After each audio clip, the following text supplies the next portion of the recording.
제가 이 자리에 와보니까 우리 기례성 같은 목사님들이 앉아 계십니다. 그분들이 말씀을 전하셔야 되는데 부족한 제가 말씀을 전하게 되었습니다. 오늘 이 인물에 보니까 제 설교 요약본이 여기에 적혀 있습니다. 6페이지에 보면 있습니다.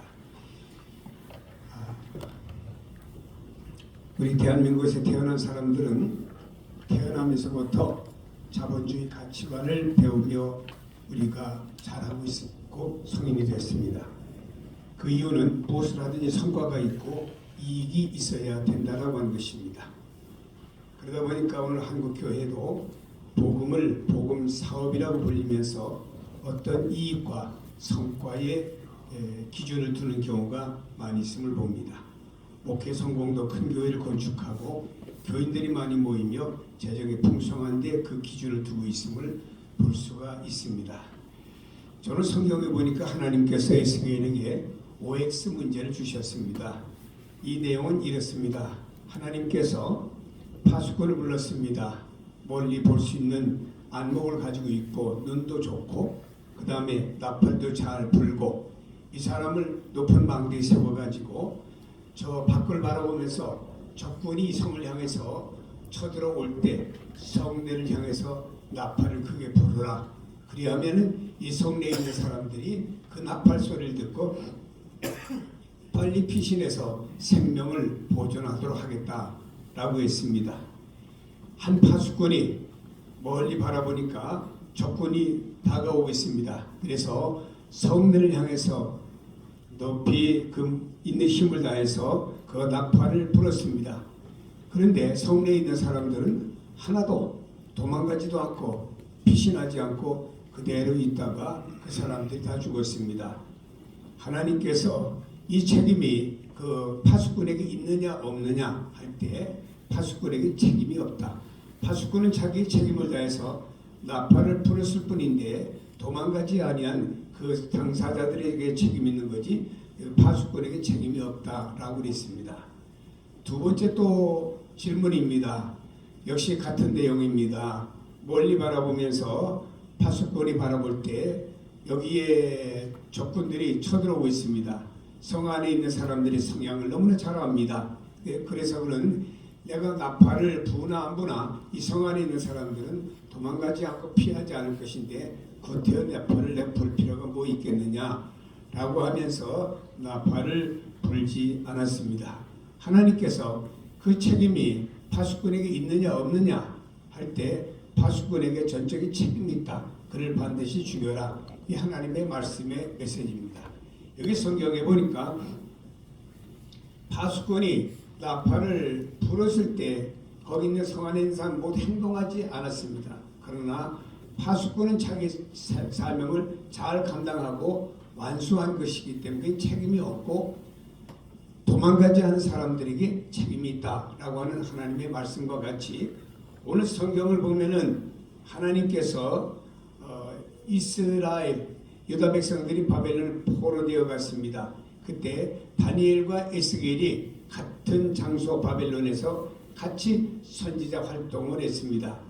주전 597년에 잡혀와서 5년 후에 여기 있는 에스겔이라는 사람은 원래 그가 유다에 있을 때 그는 제사장이었는데 하나님 부름을 받아서 선지자로 사명이 바뀌어지게 되었지요. 그래서 그는 25세부터 30세까지 제사장에서 선지자로 일을 해왔습니다. 그러면서 그는 그 포로되어 온 백성들 사는 그 포로된 그 막사에서 함께 먹고 마시며 함께 고난을 겪었습니다. 그러면서 여기 있는 에스겔은 저들에게 지금이라도 우리가 회개하면 지금이라도 당신들이 회개하면 하나님이 긍휼을 베풀어서 우리를 유다 땅으로 다시 돌아가게 해줄 것 아니냐라고 했습니다. 그러나 이스라엘 백성들은 듣지 않았습니다. 반대로 다니엘이라는 사람은 왕궁에서 바벨론 왕궁에서 제2인자가 되어서 세상 권력을 등에 업고 하나님의 일을 한 사람이 다니엘이었습니다. 다니엘은 에스겔보다 5살이나 어렸지요. 그러면서 다니엘은 에스겔보다 8년 전 먼저 포로되어 이곳에 15살 때 왔습니다. 그래서 다니엘은 그 왕궁에서 많은 하나님의 영광과 하나님 살아계신 역사를 보여드려 나타나서 그들이 하나님을 두려워하는 마음도 갖게 되었습니다. 그러나 여기 있는 에스겔은 그가 하나님 백성들에게 외쳤지만 단 한 사람도 회개하고 돌아오지 않았습니다.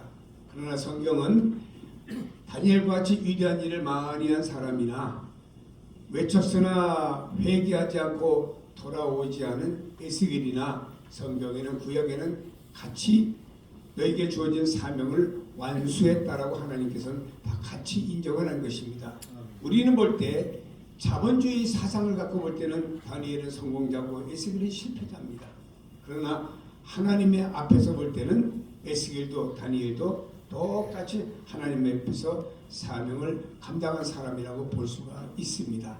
그렇습니다. 이 땅에서 우리가 교회가 크고 작고 내가 큰 일을 하고 작은 일을 하고 큰 단체이고 적은 단체이고 이거보다도 하나님의 뜻에 의해서 부름을 받았고 사명이라고 하는 것은 완수하는 데 있는 거지 거기 어떤 열매나 역사에 있는 것은 아닙니다. 그러나 하나님이 덤으로 주시는 은혜지 우리에게는 주어진 사명을 잘 끝까지 감당하는 것이 우리 귀한 사역들인 줄로 믿습니다. 저는 선교지를 많이 가봤습니다. 선교지 가면 혹 이런 말합니다. 마른 땅에 모래 그 사막에다 물 붓는 격이다.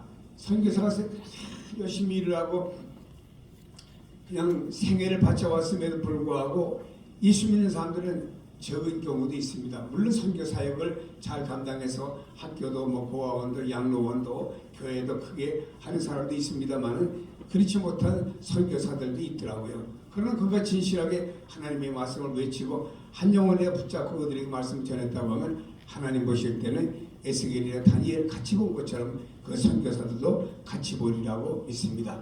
우리는 자본주의 사회에서 자꾸 어떤 물량적인 것보다 하나님께 주신 귀한 사역들을 얼마나 끝까지 잘 완수하느냐 여기에서 하나님에 의한 인정이 달라질 줄로 믿습니다.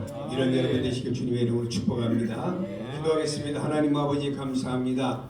오늘 우리가 하나님 앞에서 어떤 자세로 이 생을 살아야 되고 어떤 자세로 사명 감당해야 되겠는가 말씀을 통해 받게 됨을 감사합니다. 우리는 사명자로서의 그 모든 사명을 끝까지 생명 다할 때까지 완주하고 완수하는 자로서의 하나님께 인정받는 사람들이 다 되게 하여 주시옵소서. 예수 그리스도의 이름으로 기도하옵나이다. 아멘.